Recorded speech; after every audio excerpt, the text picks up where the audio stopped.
Mark, how are you sort of working through the last two games as a team at the moment? Because obviously wins are what you want.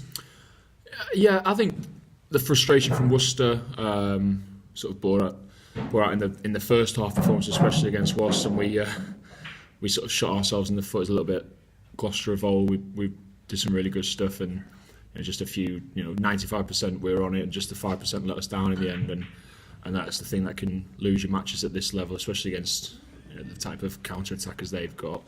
And it just showed in the second half. We just blew a little bit hot and cold, and we let ourselves down. To get a draw against Wasps, and for it to feel so much like a loss shows where we're at as a squad, I think. Plenty of incentive this week though against Newcastle. They're above you in the table. Does that just add a little bit extra? Yeah, I think the table's sort of you've seen what it is. If you can put back-to-back wins together at the moment, you'll be flying. I think anyone in and around those 5 teams puts 2 wins together, or one, as it is at the moment, 1 win, you're back into 4th. 1 loss and it all goes against you, and you're down to 7th. So I don't think the league position is massive for us at the moment, but I think it'll be another few games. We just need to keep our heads down, keep trying to win, and then with a couple of games to go, if we're still in this position, we can start to think about top 4, top 6, however it pans out. And I suppose cashing in at home as well. Obviously, you've played them twice away this season, 1-1, lost 1. So they're a team pretty much well. Yeah, I think there'll be no surprises. They're a very good side, and they've started to really play a different brand of rugby in the last couple of years. And I don't think there'll be any, changes when it comes to Kingsholm on Saturday.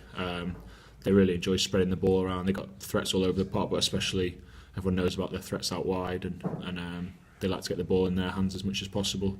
So we know what we're coming up against.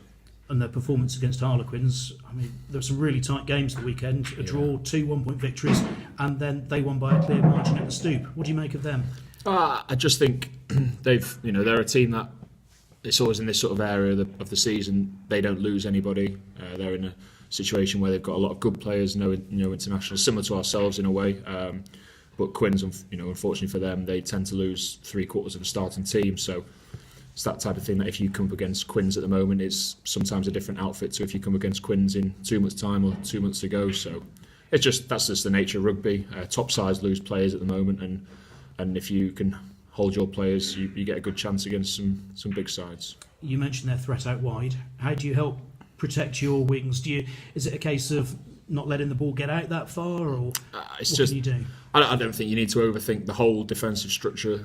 Trust what we've got in place. I think you've seen some of our best moments have been from our defence, big line speed, and just trying to shut it down early. But you just know what's coming. Goniver and Sonotti get the ball in their hands. There's going to be threats, and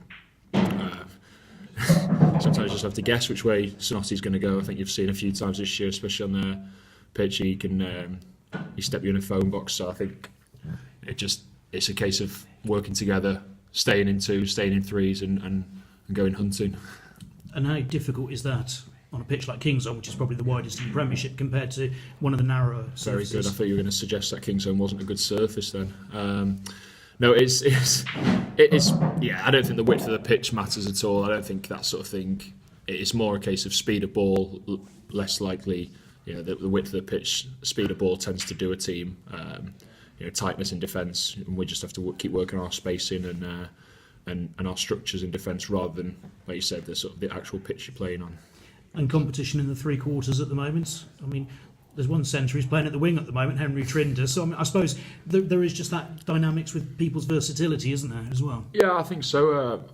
I think it's been all season. A lot of positions. There's been a big competition. People having to buy time and sit on the bench when you've not necessarily wanted to, or not been involved at all. But they kept the squad fresh, and there's a lot of boys just on the cusp that can easily step in. And one of Johan's biggest things has been, if you're called upon after 6 weeks being out of the team, you need to know your details. So I guess that's the challenge. It's not up to us. We just keep training, but that's the challenge of the management staff, to keep everyone interested and on board and ready to go when you're called upon.